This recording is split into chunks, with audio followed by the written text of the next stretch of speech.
নমস্কাৰ ৰিভিউ অসমলৈ স্বাগতম জনাইছো।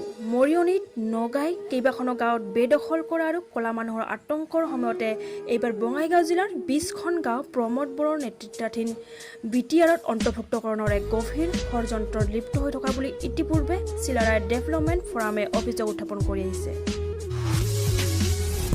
এই গাঁওসমূহ হ'ল 2 নং পূব ভদ্ৰাগাঁও, ডাবলি, কচুৱা গাঁও, দলাই গাঁও, হিমলাগুৰি, চুঙাপটা ৰেলে কলনী, 1 নং খাজিৰা দলাইগাঁও, 2 নং খাজিৰা দলাইগাঁও, 1 নং নোয়াপাৰা, 2 নং নোয়াপাৰা, চাপৰাকাটা, 1 নং পপৰা গাঁও, 2 নং পপৰা গাঁও, 2 নং চাপৰাকাটা, দনকিনামাৰী, ডাউকিচাৰ, চৌৰাগুৰি, গৰাইমাৰী, কেৰুকাবাৰী আৰু মৌতাৰা।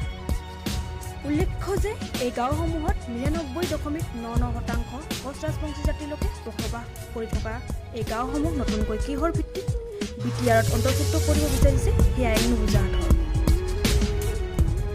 নিজৰ মাজত কাজিয়াক বিসৰ্জন দি কোচ ৰাজবংশী সংগঠনসমূহে একগোট হৈ এই গাঁওবাসীক সজাগ সচেতনতা কৰি ৰখাৰ আহ্বান জনাইছে Chilarai development forum. News desk report review Assam.